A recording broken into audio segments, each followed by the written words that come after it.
Yeah, but how you doing? Doing good, man. Can't complain. Staying busy. I just same thing, man. Just I don't know how all of a sudden it becomes like 4 o'clock, and I'm like, what? Like, where the? I feel like I got nothing done today, man. So, but got up, got some jujitsu in early. That always helps for sure, man. So I got started off my morning right, little 6 a.m. roll, and now just trying to do the same thing, man. Just putting out fires all day, playing catch up.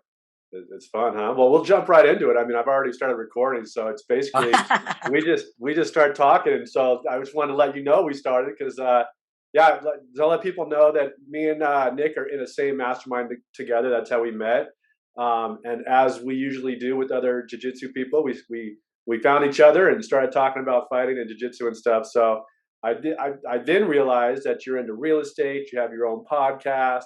I mean, as with most people that you meet in the community of jiu-jitsu and fighting, there's so many more layers to people and so many more cool things that people are actually up to. So I've had people on this podcast that I wanted on for jiu-jitsu, and then they said, well, I also have Airbnbs that I have in Hawaii, and I'm like, holy shit, let's talk about that as well. So yeah, we can just jump right in. So a 6 a.m. roll, right? You're in New Jersey, right? I'm in New York right now, so I bounce back and forth between New York and Chicago a lot. So right now I am in New York getting some rolling in at Sarah Jiu Jitsu with Matt Sarah. Nice. Is that where you started? Yeah, yeah. Wow. How many years ago? Oh man, 2006, 2005, 2006, something like that, right around then. Yeah. All Yeah, with so it's Matt Sarah? all Matt Sarah. Yeah. Well, I mean, since then I've traveled all across the country training at all these different places, but yeah, for years it was just Matt Sarah and Ray Longo. That was my main hub 2 3 times a day for probably probably at least the first like 10 years or something like that. Yeah. Did you ever want to take it to UFC or compete or anything, or have you ever? I competed. Yeah, I fought in the Golden Gloves. I had a few boxing matches, tons of jiu-jitsu tournaments. I did some amateur MMA fights and stuff like that. But I always tell people like, because the people that don't know when they're like, oh, you ever want to fight in the UFC? I'm like, well, like I fought amateur, and Yeah. then I trained with guys that were pros, and the guys that were pros that were I would like spar with, like even the guys that I couldn't touch, I throw punches at them for 4 5 6 rounds, couldn't touch them. Train with them, can't tap them. They're tapping you out. They're wrestling you, and then those guys would go pro, and they would get their asses kicked. And like the levels of that to get up to that, and then those guys that get into the UFC, and then the guys at the highest level, the food chain is insane. It's so like when people are like, "Oh, would you ever fight like in the UFC?" I'm like, "Well, that's like watching me play little league and asking." Like, yeah, Yeah. would you ever want to play for the Yankees? It's like Yeah. I would never be good enough. I would have had to start like yeah, so many years ago, man. That's But exactly what I say. It's like, well, I can throw a football. That doesn't mean I'm ready for the NFL. It's like, yeah, yeah, yeah. yeah, there's Yeah, it's crazy, 100%. man. There's definitely levels in it for sure. But that's cool that you got into amateur fighting. I did kind of a similar path. I started out in boxing, did jiu-jitsu, and then got really hooked into it. Our guys had some connections with out here in California. It's like they call it the casinos, Indian reservations. So we would do that and smoker fights here and there. And it just once you get into it, man, it's addicting. It's like you just, especially I went in there 225, 6'2", thinking, oh, I'm gonna go in there and manhandle people, and I got tied up like a rag doll, and that's what hooked me, man, because I was getting beat up, and I was like, I love it. How do I get better, and how do I solve this riddle? And it's just a new puzzle to me that I love from day one. Where in California are you? Right now, I'm in Laguna Niguel. I used to train out of in Long Beach. Me and my buddy were boxing, and I hurt his rib, so he couldn't hold his tree. He was a server, a claim jumper, and he was a server. And so the guy said, "Well, why can't you hold your tray?" And he says, "Well, my buddy, I think he broke my ribs. We're fighting." Da da da da. And he says, "You want to know how to fight? Come with me." And I didn't know this guy. It was my buddy's buddy. And so we went to Long Beach. It's just at a high school. He knew the principal, had the keys to the gym every night, and we would use the wrestling mats. And he was a Olympic judo guy. Oh wow. And we started doing judo, which at 6'2", I don't like getting thrown. I still to this day don't like oh, we're gonna practice rolling. I'm like, nah, I don't want to do that shit. But we started doing judo, and then he had Brazilian jiu-jitsu ties, so the Brazilian jiu-jitsu guys would come, and I just absorbed it all. Like I said, like I thought I was a pretty badass guy. I was in my young 20s, and you think you're tough, walk into any kind of fight studio or any kind of gym that has fighters, and you'll realize real quick that you're not the toughest guy in the room. It So makes yeah, you humble fast, man. Yeah, and there's people that either they are like with our gym. A lot of people would go into it and they'd be like, "Oh, I'm the toughest guy," and then we manhandle them, and they would never come back. Or you Yes. get people like me who are like, "I love it, kick my ass every day, twice a day. I'm gonna do whatever it takes to get better." And that's when I've been hooked. That was in my 20s. I'm in my 40s now. I've gone from Krav Maga. I'm now recently, because back then nothing was legitimized, whatever. It wasn't. It wasn't sanctioned, and so we didn't have gis. I never rolled on in a gi until about 3 months ago, and I put a gi on, and I'm trying stuff that I know, and they're just like, and I'm like, whoa, whoa, Yeah. you can't just grab my, you can't just grab it like that. Opened up a whole new world. So I'm back at white belt level in a gi, and I love it. Nice. I'm That's awesome. I'm sick now because I think I kind of burned both candles. I was working hard and I was training hard, and my body finally said, "You're done." And I've been on my. This is actually the first stuff I've been working on in 6 days. I've been. Oh I think wow. I posted in the group that my wife thinks I have COVID. I'm not going to go get tested. I think it is too, but I mean, what are they going to tell me if it's COVID? Just chill out and do whatever. So I've had COVID before, and so I'm just going through the motions. And but yeah, I love it. I love it. The gi is a whole new world to me, and it's opened up a lot of different, I mean, maneuvers for sure that I wasn't doing out of the gi. So, but It's definitely a different game, man, for sure. I don't really love the gi, but I know it's like necessary. Matt Serra's always like, yeah, you got to get better with the gi. So I do put it on, but it's not my preference, especially when I travel because it's like just so bulky and stuff. But I do remember we went out to, I saw a few fights at like Pachenga when you were talking about yeah, like yeah, the yeah, casinos yeah. and stuff like that. So I went out there to see Bellator. I know I had Uriah Faber on my podcast, and I know like a lot of his early fights were like at the Indian reservations in like Northern California and stuff like that, man. So it's We used crazy. to But see I him a lot. trained all over California. We Yeah, say? we used to see Uriah Faber because they'd all gravitate towards the fight schools and whatnot. And so we used to hang with Quentin Rampage. Nice. Diego Sanchez was always buzzing around. And back then, you just kind of like it is what it is. And then they all went to the higher level, and you're like, holy shit! Like so, wow, it's pretty cool. But yeah, that's awesome. So you went with Matt Serra, and you didn't train the gi. No, no, no. I did. I did. I started with the gi. When you first started that school, I don't know how every school is now, but you couldn't not train with the gi until I think you got like your 30 or 4 stripe on your white belt. So Yeah, it took like basically for like the first year, it was only gi. So he makes you wear it, and then it became like more fundamental, and then it was through a school in Chicago a lot of the times. Like, there was just a lot more. It's you're finding more nogi now because like it's becoming more like with the sport and Gordon Ryan, like the competition stuff. But a lot of schools are still like only gi. It was hard to find the no gi stuff unless you were training like off hours with the guys who were getting ready for fights and stuff like that. yeah, So and even now, like if Matt is like, "Hey, I'm teaching or I want to train," and he's like, "You got your gi, you want to throw your gi?" I'm like, "I'm whatever he wants to do, we're doing." So and I never regret. I just I had hand injuries, so I think what turned me off to the gi was I would go in and I would watch guys like teach the class, and they would teach like nothing but like collar chokes or weird like gi grips or stuff that I would be like, I am literally never going to do that. And I yeah, just wanted to roll. So it would kind of be like, hey, can I come back and fight? I don't mind rolling with the gi. It's just sometimes sitting there for an hour and watching them like, and I felt like an idiot because like the guy that I would be like repping the move with, he'd be like, do it to me. And I'll be like, dude, I can't. You just keep doing it. You know what I mean? So like, but like no yeah. gi, I can make things happen and work with them and stuff like that. But I do want to get out actually next week. I'm going to be out in California and I'm trying to set up a private with John Jacques Machado because I know that he's got like this whole like overhook like gi game and stuff that he does, not being able to do the grips and stuff. So, Yeah. it teaches you good habits though, like posture stuff. And like you said, when guys are grabbing stuff, it makes you way more aware of like these are the things that I need to be doing. It teaches like good posture. So I do like it. I just kind of suck at it. Where are you coming out in California? What part? I'll be like bounce around between Costa Mesa and Pasadena. Oh well, we're close to Costa Mesa. If you want to come out and train, Dude, I would love to. yeah, yeah. It's funny because when you said you're going to Stipe's gym, I was like, I got to bring a tux, and now I'm going to bring my gi. Like, speaking of gi and the pain in the ass that it is. Oh, we're doing no gi at sleep base for sure. No, Yeah, I don't do any gi with those guys there, but yeah, dude, that guy over there, Pablo, he actually just texted me. That's funny. But Pablo Castro is the guy who like teaches the jiu-jitsu at that gym. And there's another guy there, Emil Fisher, that like just tuned me up the other day. But Pablo's awesome, awesome dude. Just wrote a book or whatever, but he's got that like Ohio tough, like wrestler strength. You know what I mean? Like just that Midwest so strong, man. And when I roll with him, I was like, dude, I can't believe how strong this guy is for like a buck 60. And then I think about Stipe being like 270 and having that same like wrestler Midwest strength. It's I cannot imagine like getting rolled up by that guy, dude. It's got to be miserable. Yeah. How much do you weigh? What's your weight class? Right now I'm like probably 150. I fought at like 141, 147. So I'm a little guy. I'm a little guy. Yeah. We don't like Those to say short. We like to say stocky. You know. all my major injuries are from little guys going after my legs, busting my legs up and stuff. That was my first injury, was fighting a smaller guy with a wrestler. And I think I have pretty good hands, and he went straight for my legs.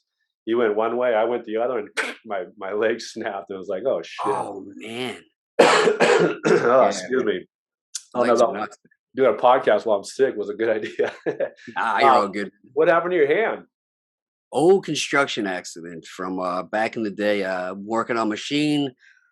The machine had false the safeties had failed on it, and it came down and it crushed my hand and kind of changed the whole trajectory of my life at that point. I was getting ready for the Golden Gloves at that point. I was boxing. I was going to go into law enforcement, and it literally like changed everything. And it's actually what got me into real estate. So, and then I started Jiu Jitsu after that. So, like people were always like, "Well, how'd you do Jiu?" I was like, I don't know any. Like, it wasn't like I had a game and then I had to readjust the game. I started doing it after. So that wasn't as big adjustment, but the boxing definitely was. And then the career path was a major change. But everything happens for a reason, right?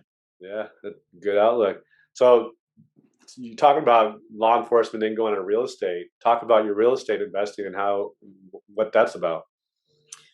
So I sometimes feel like I'm doing everything wrong, and then I'll talk to other guys and like that works for you, it's right. But I'm definitely the person that doesn't focus on like one thing where people are like, dude, you should be looking at just flipping or just Airbnb. And so I feel like for the last 15 years of just kind of going around, I've always just told everybody I'm interested in whatever. If there's a deal and there's a way to make money, I'm interested in looking at it. And because of that, I feel like I do all this different stuff. So we do flips, we do rentals, we do sub twos. I'm trying to get into Airbnb. I have not done that yet, but like lease options, multifamilies, mobile home parks, wholesaling, land development. So a whole bunch of different things and like variations on there. But I started doing real estate like in 2005, 2006, like right around the same time I hurt my hand. And then at that time, I couldn't really get investing in New York. Like it intimidated me. I didn't have any money, I didn't have any experience, I didn't have any credit. And then, like you get a single family home or like a 2-bedroom condo and it's like $750,000. So it was just really scary for me to think about investing that much because I felt like you could lose a lot if you went that big. So I started investing out of state in places like Vegas and Michigan and Georgia and places that I felt like I could get stuff for 20, 30, 40, $50,000, put 20, 30 in, they'd be worth like 150 or rent them out for like 1,000.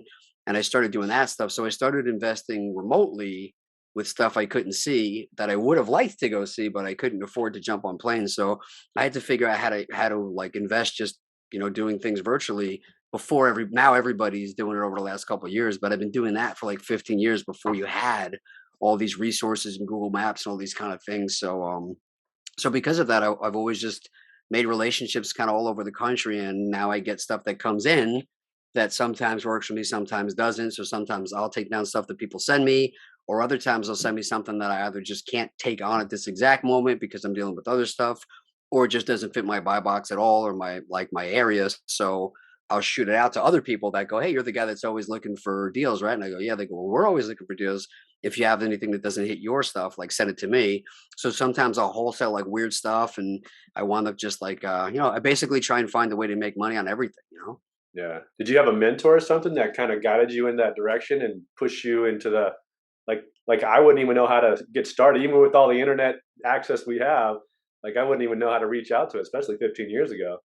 Yeah, I've always been I'm an easy sell. I'm the kind of guy who goes to everything and is like, I'm not buying anything, and then I buy everything.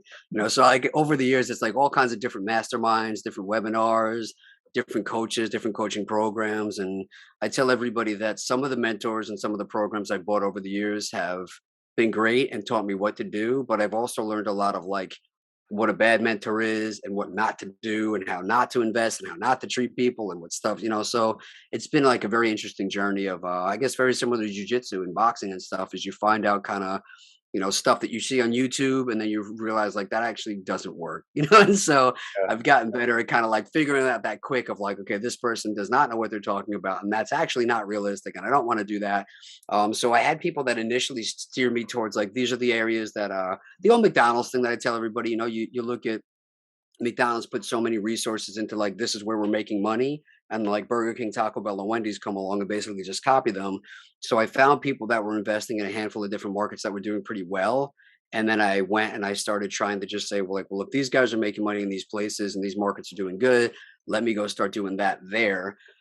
But, I'd say the pro and the cons of that is what I found out just through experience is a lot of the times when you have, like, these companies that are, like, pushing places, a lot of them have vested interests in they're getting kicked back from X, Y, and Z or their realtor or whatever, so I yeah, did find good places to invest from doing that, but then the people that I was using really weren't doing all the stuff that they say they were gonna do, so by default, kinda like we were talking about, you either walk in and you get your butt kicked like when you walk into a gym and go, "This isn't for me, I just got my ass kicked. I'm gonna go do something else," or you go, I'm not gonna go out like that. I'm gonna come back tomorrow, I'm gonna just not get my ass kicked that way, I'll go get my ass kicked maybe another way," and that's kinda what happened over the years, is like, you start going in direction, things start to work for you, you freaking get steamrolled, you get tapped out, you get beat up, and then you figure out a way to do it a little bit better or find somebody else. And I think that experience over the years has taught me to be really resourceful, really tenacious, and I got really good at putting teams together all over the country. Because again, I always tell people I don't always know what I want, but I know what I don't want. And yeah, so when I talk to people, even though they're like, well, how do you know who to use? How do you know this? It's like I've had enough good and bad conversations that I can tell pretty fast, like maybe not that this is the best contractor or the best lender or the best property manager or the best maintenance guy, but I can tell really quick like who's not going to be good, and then narrow it down to like a handful of guys and digging a little bit deeper.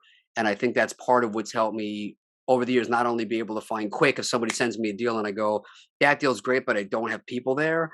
I can get people there pretty quick that are going to actually do a pretty good job and then really start to build more properties around that team. So it all kind of starts with one.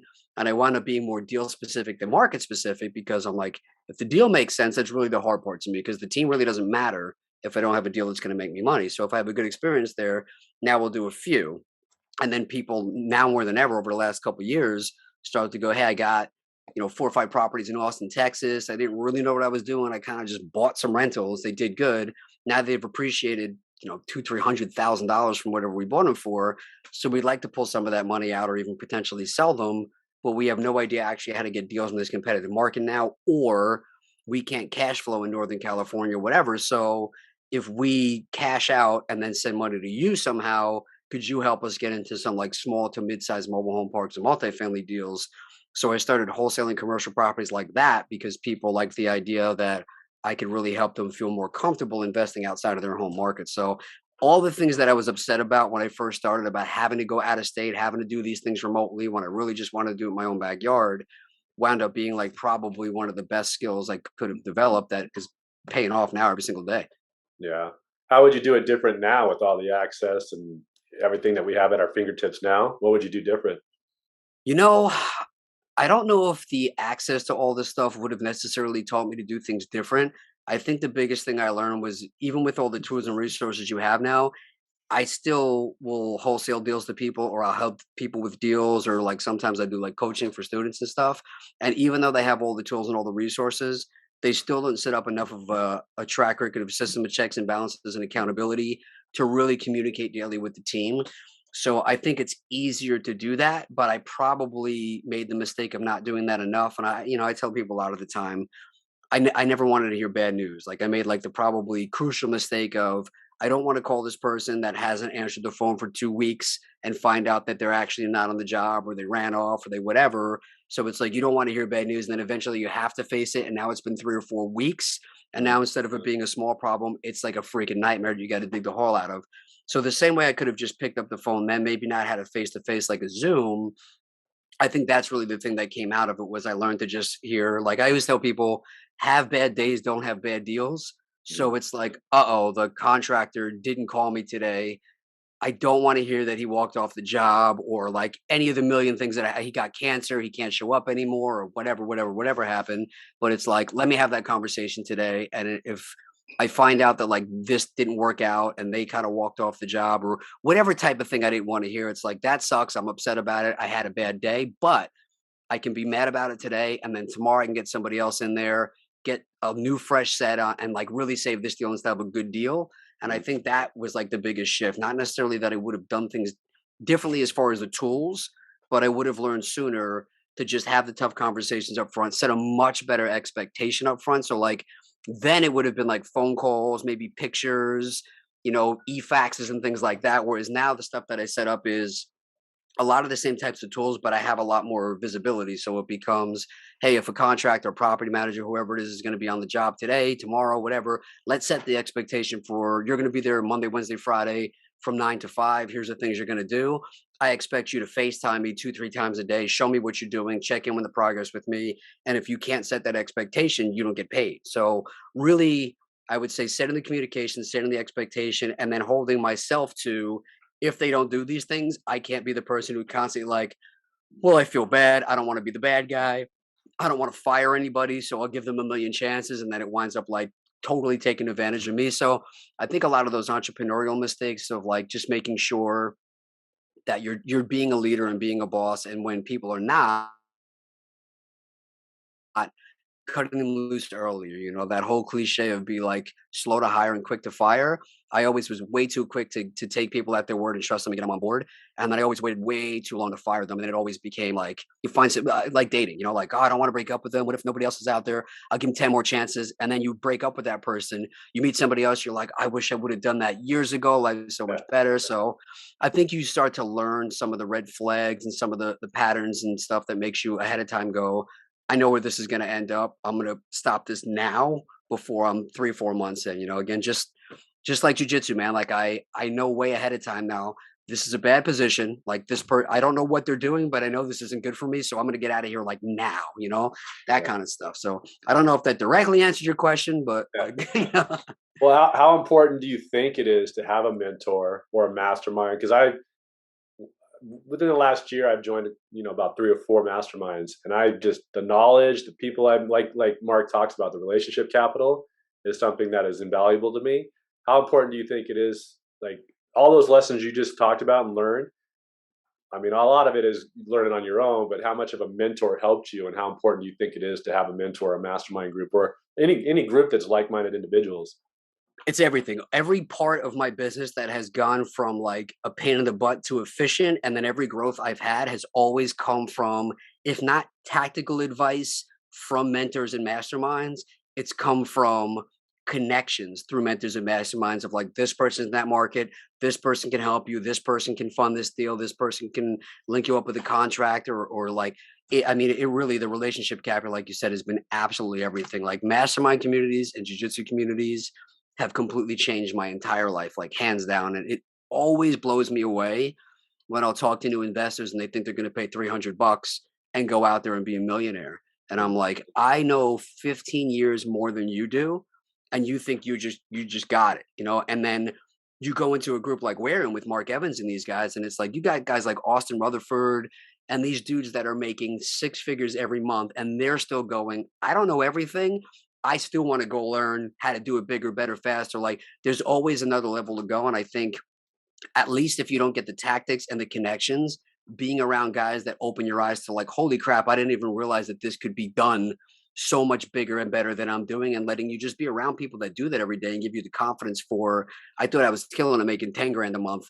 I'm not anything. I'm like the smallest. So I'm a huge believer in being the dumbest guy in the room and the least experience, because when you stop doing that, it's like being the best black belt at your gym. You never grow. So, Yeah. it's always going to be that. Like I don't care where you're at. Every single person I know, even the most successful people, Michael freaking Jordan, dude, hired Tim Grover. Yeah, Like I read that book. what's his name? Great book, but like stuff like that. People always go like I remember when I wrote my first check for my first mentor, and it was like this will be the only mentor I ever need, the only check I ever write, the only training I'll ever do. And then you realize, well, now I kind of got the single family. Now I want to learn multifamily. Now I learn multifamily. I want to learn capital raising, or I want to learn freaking Bitcoin or NFTs or metaverse or whatever it is. And there's always going to be like another level. And no matter how successful you are, you're always going to want to have somebody, if you're smart, figure out how to learn from their mistakes and their experience so you can do things faster and safer and take way less beatings and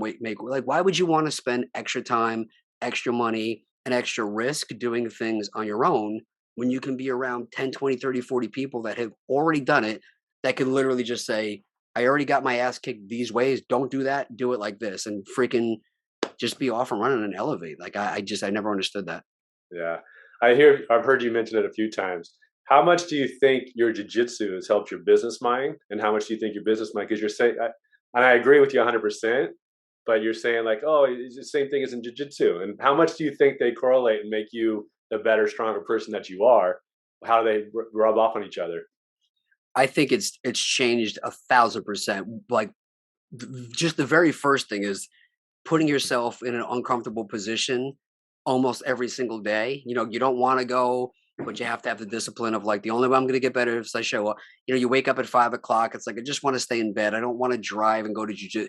You know, so it starts your day off by just putting you back in that mind frame of I didn't give in to hitting the snooze button. So it sets the accountability just off right, and then you go there, you feel good. It sets the tone for the day.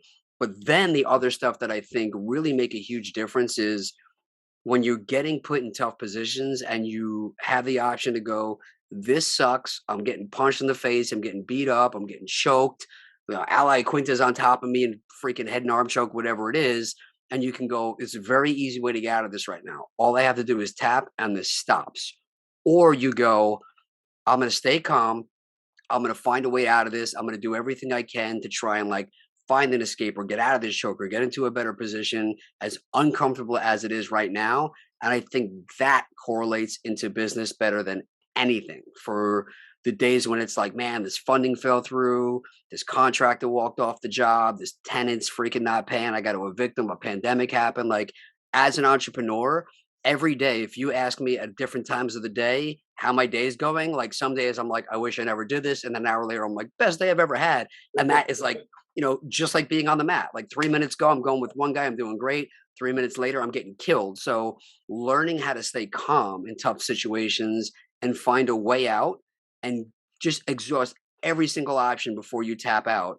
I think when you have that mindset as an entrepreneur or in business of learning how to navigate those waters when things get tough, that's why people walk into a jujitsu gym. They think they're the toughest guy in the world. They get humbled and they go, that's not for me.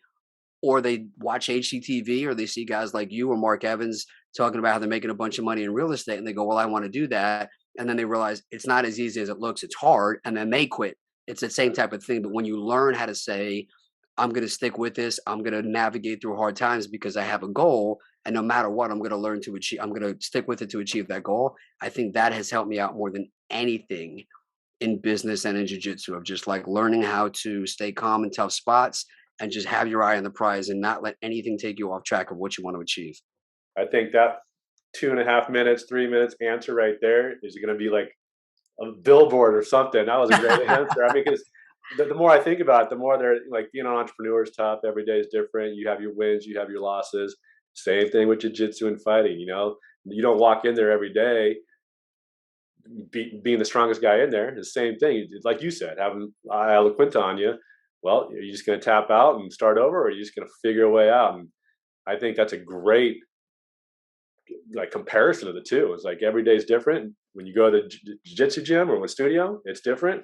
Entrepreneur every day is different, and depends on how you mentally attack both of those is how you're going to achieve it. So I think that Yeah, was I mean, great. like the whole like some days you're the hammer, some days you're the nail. Like that, like epitomizes all of it. And kind of like what you were saying earlier when we first started talking about it is like the people that go into things and they want to be like the toughest guy in the room, and then they find out quick that they're not. I feel like martial arts, boxing, jiu-jitsu, all that stuff, you have to have some sort of like ego, obviously, to go in and try and fight or compete like with a bunch of other guys you don't know. But you also have enough humility and enough of an open mind to know that there's people that are better out there. So I feel like it's a really like weird thing of like these people that want to be the best, but every day they're getting humbled and knowing that they're not and still coming back. And when people see me posting stuff like, oh, I went and I trained at 5 a.m. at like this gym in California, whatever, like, well, I don't like to get up early. And I'm like, no, like I don't either. But the only way you get a black belt is not by sitting home on the couch. Same way, like the way you become successful in real estate is by constantly surrounding yourself with other people, learning how to like get better. And that's where I think those correlations for masterminds and stuff, because like as you know, the black belts aren't all the same, man. Like there's so many different levels, and going around the country meeting all these different people that do things better than me in business and on the mats, I think is just something everybody can benefit from. You know, it's always I've never met anybody that stuck with jujitsu that didn't have a better outcome in their personal life, their relationships, their confidence, their health. They're better parents, they're better people, they're better dads, they're better bosses. Like, so a side answer to that question that I forgot to bring up is the other thing I feel like it does for me that has hugely helped me in business is people need a reset. Like my buddy Ruben, he's a 10th planet jiu-jitsu black belt, but he was talking about his baby. He goes, "Hey, you know, my baby is really interesting because she'll go to sleep at night and it's almost like an iPhone that gets shut off." He goes, and then it updates. And then in the morning she wakes up and all of a sudden now she can point or now she can say this thing or she can say dada, just like your phone. You have to sometimes shut your phone completely off and then it turns down, you got this update, it does all these new cool things. So I feel like the days that I'm really feeling like, man, the business is overwhelming. I got something I'm working on. I can't figure it out. I'm stressed out, like all these different things. And then I go to jujitsu. That becomes the time for me to shut off, even if I feel like I can't. Like I go in there and I go, my head's not in the game. I'm thinking about this deal or this thing or this problem or whatever it is. And then before you know it, the guy's got your neck, he's got your arm, he's on top of you. And immediately you're forced to think about the 30 seconds in front of you. You don't have a choice. And then an hour goes by and the class is over and that whole hour has been just you focusing on the thing right in front of you. And I think too much of us as entrepreneurs and in business, you're looking down the road, you're never really in the moment, and that forces you to. And then all of a sudden, you go back to your car and you go, "I have the answer to the problem that I couldn't see before, but I shut my phone down, I shut my brain off, I reset, and now I have a much more clear understanding, a picture of what that issue was, and it gives you a fresh view to reset." And I've talked to guys that do it with surfing or with meditation or with yoga or whatever, but for me, 100%, it's jujitsu. That's the thing that forces me to be present, forces my brain to reset, and allows me to handle my business with like a completely fresh set of eyes for the rest of the day after I've gotten off the mat. Yeah. Well, it's funny because I surf too, and those are my two things. My yin and yang is surfing and fighting. So Nice. yeah, there's times where I don't even want to go in there, and I walk out there going, "Man, I freaking love it! I just love it so much that like it's hard for me being sick the last 6 days. I uh, I haven't been going in there, and I'm like, dude, this kills me. And then my son, who's 9, he also goes with me. He just got it 2 days ago, so now we're both on our asses, and it's hard. Like I miss the gym. I'm doing the challenge with Frazier, and I miss lifting the weights, but I miss jujitsu the most. Going in there and getting tied up. And but I do have to say, all my injuries that I've had, like the shoulder cranks and all this stuff, they're starting to heal up a little bit better because, as you know, we always got something cranking, creaking, and busted, or so it's a good time to lay low and heal. But Yeah, yeah. yeah, that's cool. But yeah, for me, the mastermind group, like you said earlier with Michael Jordan stuff, is like once you realize there's a coach, everybody has a coach. Doesn't Tom Brady has a coach, Michael Jordan has a coach. And for me, my ego had to be like, okay, I don't know everything about business. I don't know everything about this and that. I'll hire a coach. And then once I put that ego behind, now I have 3 or 4 masterminds I'm part of. And it's like, it's the same mentality of jujitsu. I don't walk in there now thinking I'm the baddest at it. I know I'm not, and I know I'm going to get handled and just trying to survive and not go out so quickly. But the same thing with business. It's like, all right, I'm not the best. Take like the groups we're in, ask questions, reaching out to those guys. And what's impressed me the most, just the same thing in jiu-jitsu. I know this is like going hand in hand, but when you ask a black belt something, or if you stay after class and you how to do this and this, I haven't met one person in jiu-jitsu that says, piss off, I don't want to deal with you right now, or I have to do this, or I have, even if they have something like, hey, let's do it real quick because I got to go. But everybody has taken the time. And the same thing with these mastermind groups. We have, like you were saying, some high level guys who could be on a yacht somewhere smoking cigars and not caring. I haven't had one person not answer my call, not answer a text, not answer a question. And to me, who's always put my head down and try to figure shit out on my own, that's mind boggling to me. To like have high level people in jiu-jitsu fighting world and also in business be able, like, willing to help me out is like is enormous to me, because I've never really had somebody say, hey, I'll pick you up and dust you off and let's go at it again. It's like that to me is the most beneficial part of both worlds, the fighting world and the business world, the masterminds I'm in. So I love it. I agree, man. You know, it's interesting you said that because you just reminded me of something too. When you look at like what you're getting when you actually join like an exclusive group like that you have like a financial interest in or something like that, and it's just not free and for everybody. Even I think a couple of days ago, I was helping a friend out. He's a Marine guy, and I don't do anything with like my license, my real estate license. So he was like, "Hey, I know your license. I'm going through this personal thing. I'm getting divorced. I really just need a place to live like now. Can you just help me look up some places and just help me buy a house?" And I was like, "Cool, whatever, man. Like you're my buddy. Like jujitsu black belt, like same thing. Like awesome guy." So I was like, Marine friend, jujitsu guy. Like I'll do this for you, whatever. So he was working on like this weird like assumable VA loan thing that I didn't know anything about. He didn't know anything about.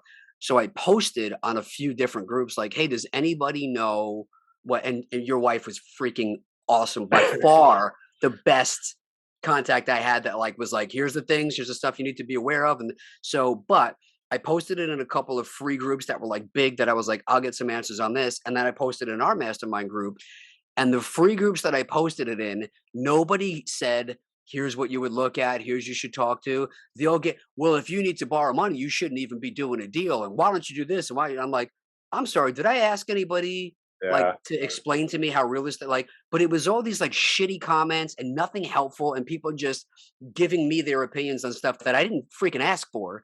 And then our group, it was like, "Hey, here's somebody you should call. Here's another person I should call." Or they tag somebody and went, "This person might be able to help you." So was any of that like ridiculous social media nonsense, bullshit, negative? It was like, here's a direct response of somebody that can help you. Or like, and I was like, that was the difference is I got quality answers and quality connections from my mastermind group. And I got a bunch of bullshit that just annoyed me from all these free groups. So that was a huge eye opener for like, yes, like that's what I need to be around more of. Well, I think that's what Mark says. You don't pay for the people in the group, you pay for the people who aren't in it. And I agree with that because I've had the same issue where I'm starting a new mastermind group called the Savage Syndicate Group, and it's not geared. I have a lot of fighters in it, but it's geared towards the average person, right? And so I start doing little daily tips on social media, just stuff that comes in my head, like tactical parking or this and that. Everybody has been super good about it. In my mastermind groups in jiu-jitsu, everybody's like on board. Ian McCall's like, he texted me earlier. I was like, yeah, Oh, man, sick. yeah. So he does Muay Thai at our gym. Um, so everybody was super gracious. The people outside of my little circle are like, "Oh, what do you mean? Oh, what are you? You're in Orange County. You're by the beach. How dangerous is it? Like just slamming me after another. Like you're an idiot. Like is Facebook banning you yet for your goofy posts?" I'm like, you know what? Like what Mark says, man. Get rid of a lot of the people that are negative little dipshits in your ear. And it's funny because the people that I've chosen to surround myself with, that like the groups, the mastermind groups, and the fighters, 100% awesome. They're on board. What do you need? Everybody else who's not in the fighting world or in the mastermind groups, and they're all like Mark says, drinking the king of the dipshits. They're all over there bitching and pecking and trying to take shots at me. And I'm like, you know what? I used to go back and forth like, oh, this and that. Now I'm like, you know what? Click. I don't need the negativity in my life. It's just bullshit. So yeah, I think if nothing else, if we've not sold anybody on jujitsu and mastermind groups, and I don't know what they're getting out of this podcast. But I think very similar to masterminds and jujitsu is you have to find your people. You know what I mean? So like when people call me and they're like, "Hey, does like is like where should I go do jujitsu?" I'm like, "Hey man, here's like two or three or four places that will all be great that are in your area. If I were you, I'd go to each of them for like a 1 week or a 2 week trial. You're gonna know which ones like connect with you. Like these guys, they're all gonna be good. They're all gonna teach good. And I think that's another thing I found with masterminds is you have to. I mean, like Mark Evans isn't for everybody. The way he kind of tells you, some guys they have egos and they don't like to be whole like, "Hey, get out of your own way, asshole." I like that. You know what I mean? I feel like I need that at this time in my life. I need that very much for him to be like, "Get out of your own way. Here's what you're doing. Like, cut the bullshit." Like, so I kind of need that. But I've been in other masterminds and I've joined other mentorships where the information that people were giving me were great. Just like the jujitsu instruction might be great, but it wasn't great for me. Like, I didn't feel comfortable going to the people and asking questions. They wouldn't explain things to me the way that I felt I was able to retain it. So I think that kind of stuff of like really finding your tribe and your people on and off the mat are good. And like I mean, obviously, like we connected through there, and the people I've met and connected directly through or indirectly through anybody related to Mark Evans have always been freaking awesome people. Like they've always been players, good connections, good dudes. Same thing with like jujitsu. Anybody that I've had a connection with through business that came from a jujitsu connection have always been good, reliable people. Like that's my tribe. That's my crew. Yeah, I mean, I think we're on the same page. We can't speak highly enough of both. So I see. Excuse me. The A Game podcast. What's your podcast about? So it was one of those weird things where just like people go, hey, I wish I would have started jujitsu 20 years ago. I wish I would have started real estate 20 years ago. Everybody has their thing that they wish they did sooner. And for about 2 years, I would wake up every day and see somebody else post about their 100th episode or their 2000th download or whatever it was. And I remember thinking, man, if I would have just started doing a podcast whenever, like I would have been up to wherever it is now. And eventually I just got sick of like making an excuse. And I found a way to convince myself to start doing it. And the initial thing was, which I still stand by. I'm nobody special at all, but the thing that's really cool about me is I know a lot of really cool people that do a lot of really cool shit. So I was like, I don't have to be the person that's doing it, but I can give a platform and have a conversation with people that have really cool things to share. And then I did a couple of them, and I realized that some of my friends that I had on that were like, fighters, you get 30 seconds in between rounds. So like them, but it's very rare that you get to like sit there for an hour and like have a conversation with somebody. And I started connecting with my friends a lot deeper than I even knew. Like I knew things about them, like guys I know 10 years, and you learn stuff like, oh man, I even know. And so I started realizing like I get more out of it. If nobody else listens to it, at least I get to catch up with my buddies that I just have an excuse to, because it's always like, we'll catch up later, we'll get on a call. And it was like, no, designated time, uninterrupted, no social media. So I initially did it for that. And then I started realizing that I didn't really want to have just a real estate podcast because everybody in my circle had a real estate podcast. And at some point, it's like, well, if I'm talking about raising money for multifamily projects, why the hell would somebody want to invest with me when they could literally go invest with Tim Roths? You know what I mean? It's like, so I started wanting to bring in like other guys because I realized everybody wants to learn about making more money, saving more time, having a better quality of life. And then realizing that the parallels of anybody who's an A player in whatever they do, whether it's acting, jujitsu, real estate, music, art, comedy, we're all going through the same journeys. We're all having the same obstacles. We all have the same insecurities, doubts, and mindset. And anybody who's like the top of whatever they do, it's pretty much a very similar story and a very similar process. It's just, was the end thing. I wanted to own 100 homes. I wanted to be on TV. I wanted to be a movie star. I wanted to be a UFC champion. So I started just bringing in people that I feel like bring their A game to everything they do, and just explaining like it doesn't matter if you're cleaning toilets, if you're a white belt, if you're a black belt, if you're a multimillionaire, you have to constantly bring your A game to everything you do. And that's where the other A players, like kind of wrapping it all up like we were talking about in a mastermind, you start to kind of like water find your own level. And if you're not doing your best on this because it's not where you want to be, the best way to cut out the next opportunity is to not appreciate the one in front of you. So I just kind of called it the A Game podcast because of that. And it really has become a really cool thing of kind of like mixing and matching all these different worlds, because the guys that are in sports and athletics and entertainment, they all want to learn about real estate. And a lot of the real estate guys are interested in it because they want to be connected to like the UFC guys and the Brian Callens and the comedians and stuff. So it's been really cool and opened up like a lot of really, really good doors and relationships for me in jiu-jitsu and business, and the friends with the bigger pockets guys. And it's been pretty amazing doing the podcast, man. It really has been a game changer for me. Yeah, I tell the people the same thing. It's like, if people listen to it, great, but I'm not doing it for other people. I'm doing it for the relationships I've built. Mine started out with surfers and fighters. I realized fighters are a lot more receptive than surfers. Surfers want me to talk to their agents. I'm like, well, whatever, dude. I'm not calling your agent. Wow. And then I got people, how much are you going to pay me? And I'm like, you know what? I got a shotgun and a smile for you. That's all I got. And so I started having more fighters on. And then I had Matt Garabiti and Mark Evans on. And then I just met a lot. Being in the circle, I had a lot of investors. And so I just started having them on, and basically became anybody who was interesting to me, I had on. And like people are like, I had Chris Lieben on. They're like, oh, you know Chris Lieben? I Oh, said, no. sick.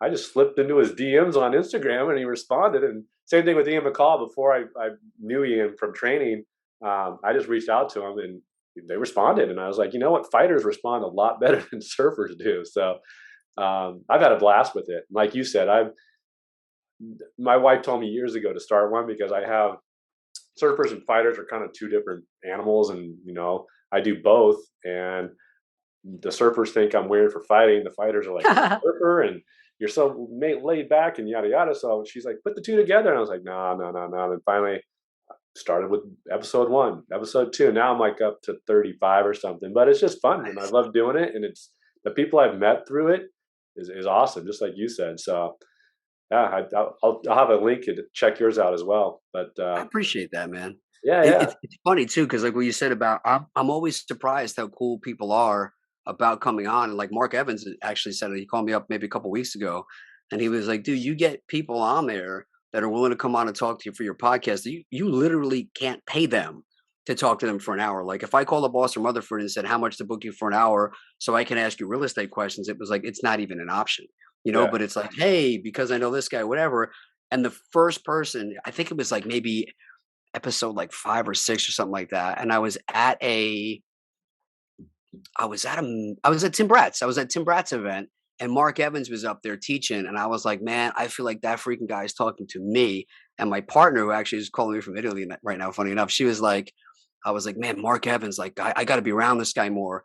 And she's like, "Ask him to be on your podcast." And I was like, "No, he's not going to want to talk to me. I'm not going to ask him. Like, he's going to tell me to go fuck myself or like, like whatever." And she's like, "Just ask him." And I was like, "He's walking by me right now." And she's like, yelling. She's like, "Ah." So I put the phone down and like a little freaking girl do my voice. I was like, yeah, hey, Mark, that was really cool. And like, I was like, he's going to say no. And he kind of sat there like, what's up with this guy? I was totally weird. And I was like, I have this podcast. And he was like, yeah, man. He's like, shoot me a message. I'll definitely do your podcast. And I was like, oh, he was so easy. And he's like, all right, I got to, but like message me. And then the next day messaged me back, came on the podcast. And then Tim was like, dude, that was a great episode with Mark Evans. And I was like, how did that even happen? But it was like one of those things of like, you miss 100% of the shots you don't take. But I would have regretted forever if I let him just walk past, because it was like the stars aligned. Everybody was still in there. I came out and it was just me and him. And I was like, how do I not ask him? But like the opportunity could have been gone like that. And I Yeah. don't know if I would have like kept going if he would have told me no. I would have been like, I knew it. I'm a moron. No, but like that kind of stuff, man, it like sets you up for the next thing and the next thing and the But next how thing. how So good does that feel when you walk away from Mark and you're like, okay, I did it. He said yes. yes. The feeling you get is like, fuck yeah, I did that same thing with Sammy Hagar.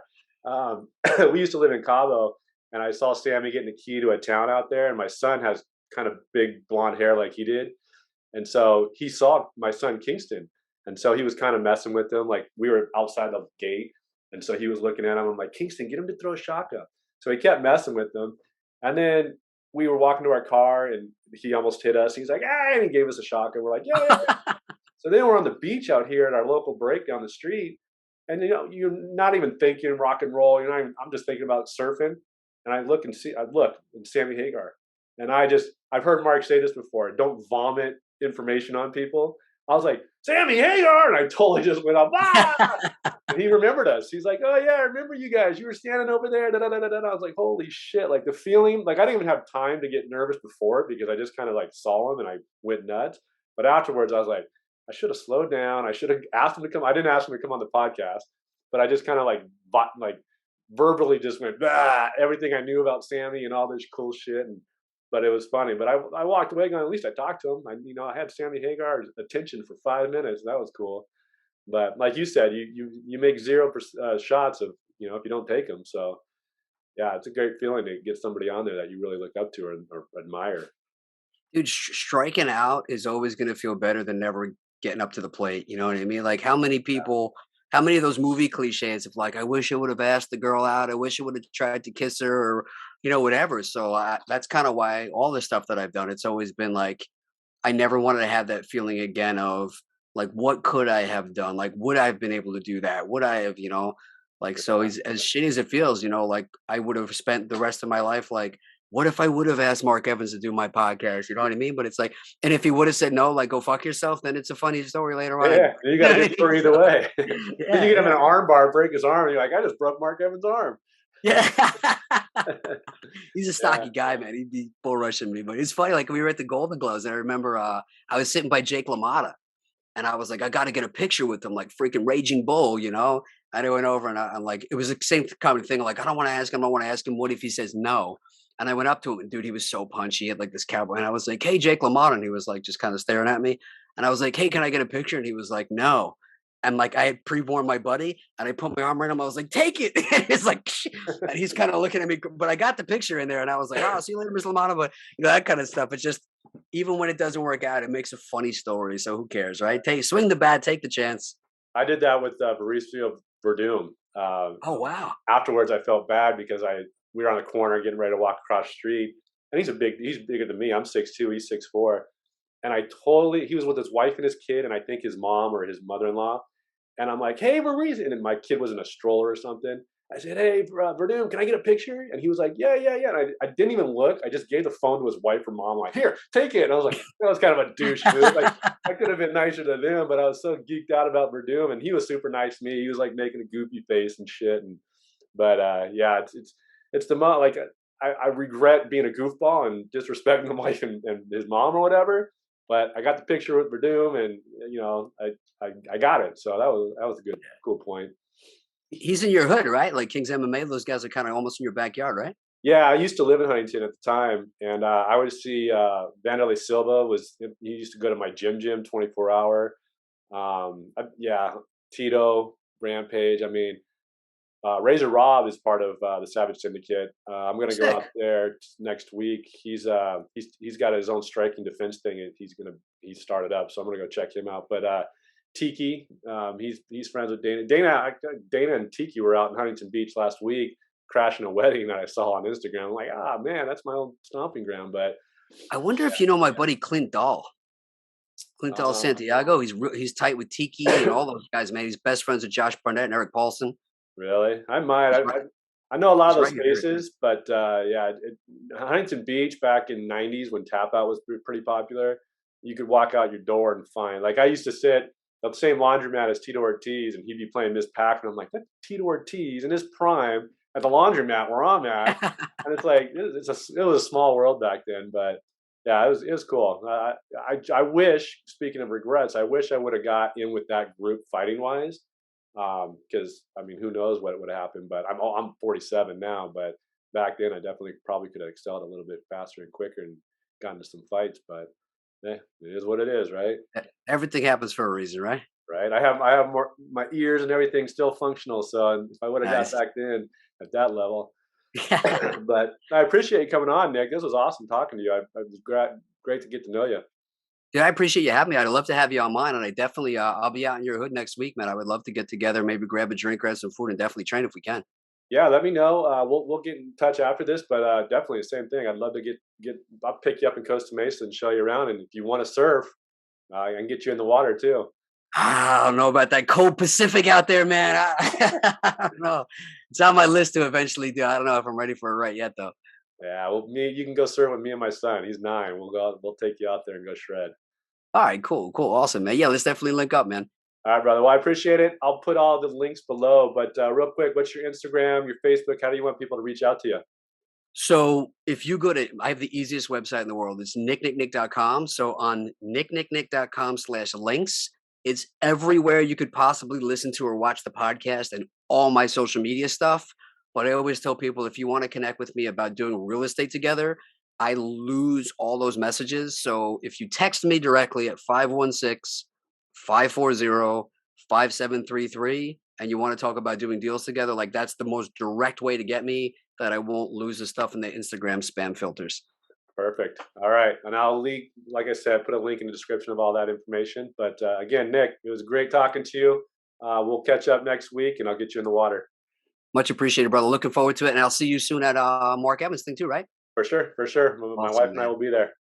Love it, man. Thank you for having me on, man. Can't wait to have you on mine. All right. Thanks, Nick. Appreciate it. Have a great day.